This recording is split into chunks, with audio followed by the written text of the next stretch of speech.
Hi welcome to Telugu bit channel. మొత్తానికి తెలంగాణ ప్రభుత్వం గ్రామ పంచాయతీ ఓటర్ల జాబితా అయితే రిలీజ్ చేసింది. అయితే ఆ ఓటర్ల జాబితా మీ పేరు ఉందో లేదో ఒకసారి ఏ విధంగా చెక్ చేస్తారో నేను ఈ వీడియోలో ఎక్స్ప్లెయిన్ చేసే ప్రయత్నం చేస్తాను. సో ఇక్కడ గూగుల్లోకి వెళ్ళి tsec.gov అని టైప్ చేస్తే ఈ విధంగా వస్తుంది, తెలంగాణ స్టేట్ ఎలక్షన్ కమిషన్ అని. సో దాన్ని క్లిక్ చేయాలి. క్లిక్ చేసిన తర్వాత కిందకి ఇక్కడ కనపడుతుంది కదా, draft rolls GP ward wise voter list అనమాట, దాన్ని క్లిక్ చేయాలి. సో అది క్లిక్ చేసిన తర్వాత ఇక్కడ మీ జిల్లా ఏ జిల్లా అయితే ఆ జిల్లా టైప్ చేసుకోవాలి. ఎగ్జాంపుల్ నేను జోగులాంబ గద్వాల క్లిక్ చేస్తున్నా. మండలం వచ్చేసి మనకి ఏ మండలం ఉందో ఆ మండలం క్లిక్ చేసుకోవాలి. తర్వాత గ్రామ పంచాయతీ, మన ఏదైతే గ్రామ పంచాయతీ ఉందో అది క్లిక్ చేసుకోవాలి. సో ఇక్కడ క్యాప్చా టైప్ చేయాలి. తర్వాత అంతా అయిపోయిన తర్వాత క్యాప్చా 6 డిజిట్స్ ఉంటుంది, మొత్తం 6 అంకెల నెంబరు, అది టైప్ చేయాలి.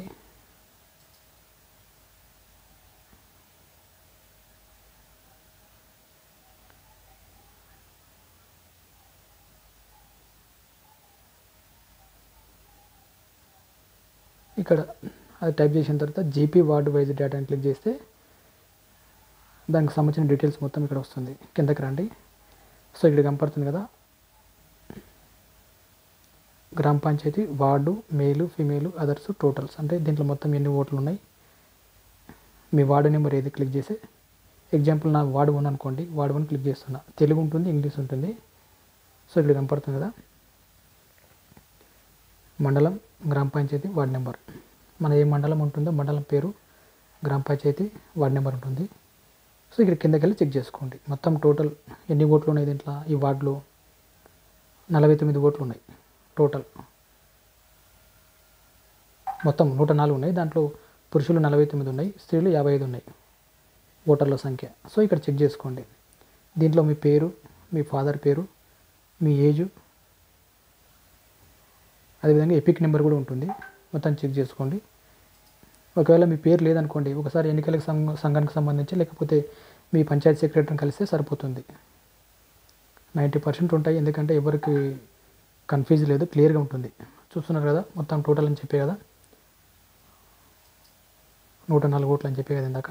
టోటల్ ఓట్లు వచ్చేసి 104. దాంట్లో పురుషులు ఎంతమంది, స్త్రీలు ఎంతమంది అని కూడా ఉంటుంది.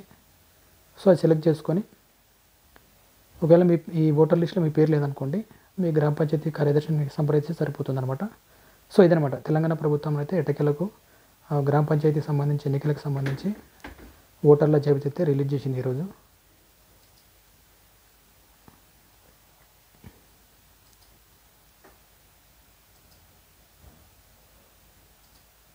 సో మనం పెట్టే కంటెంట్ మీకు నచ్చినట్లయితే మన ఛానల్ సబ్స్క్రైబ్ చేయండి, లైక్ చేయండి, షేర్ చేయండి. Thanks for watching Telugu bit channel.